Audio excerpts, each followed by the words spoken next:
Here we're going to talk about solving a linear equation. So here's an example. Linear equations really refer to a very large class of problems. Essentially, anytime you have a variable that doesn't have an exponent higher than 1, then we're going to use the same overall method to solve, which is that in this problem we don't know what u is. Now it can show up in more than one place, a little easier if it's only in one place, but you can have u spread out anywhere throughout your equation. And our whole goal is we want to know what number could that be that would actually make this equal. And so if we could work it down to a place where it just says u equals, then we've solved the mystery, and we should probably go back to and check and plug it back into the original equation to make sure that it works. So in this one, we need all the u's on one side and the numbers on the other. And you notice the first thing, even if you're thinking kind of back to order of operations, is there's multiplication right here. So it doesn't make sense to start adding and subtracting things to both sides of my equation until after I take care of that.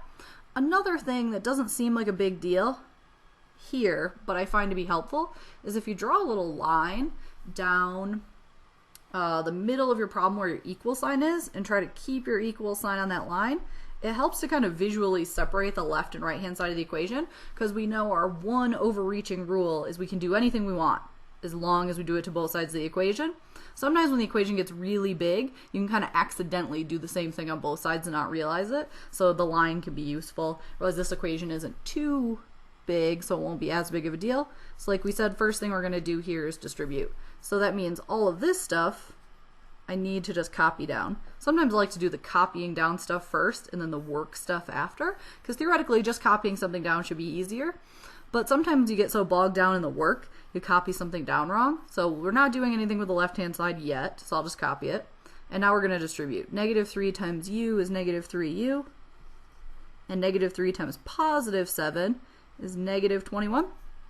So now we can make a decision. We can do anything we want as long as we do it to both sides. We want to do things that might start to get numbers on one side and variables on the other.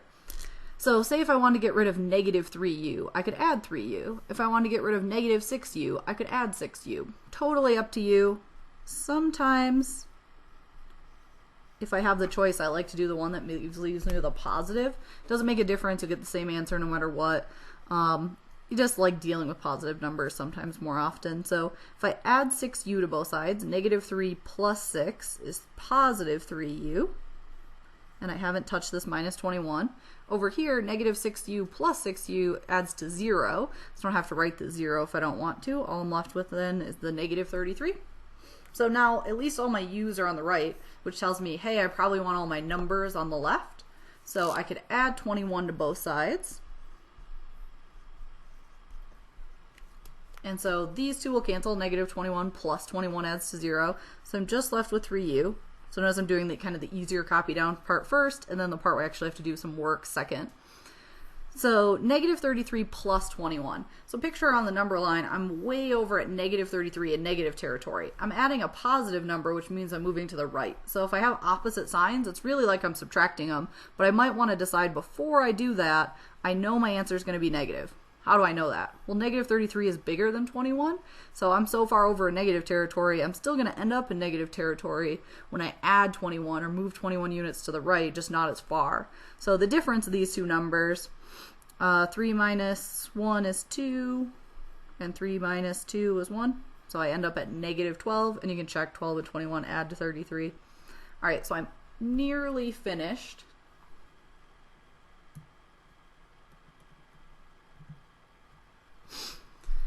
I just have this 3 times u that I need to get rid of to get u by itself. So how did I decide all these addition subtractions? Well, you'd always do the opposite. So since this is 3 multiplied by u, to get rid of it, I should be able to divide, since division and multiplication are opposite of each other.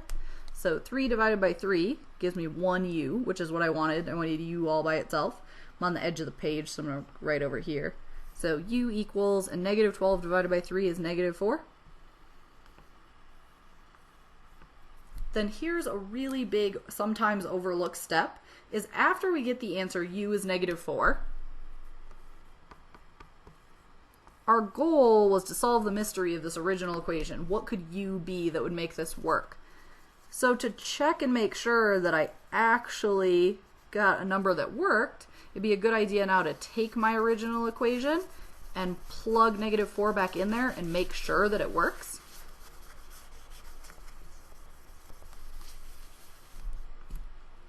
So everywhere there's a u, I'm going to put -4. So I didn't even erase this. Notice it's the exact same equation.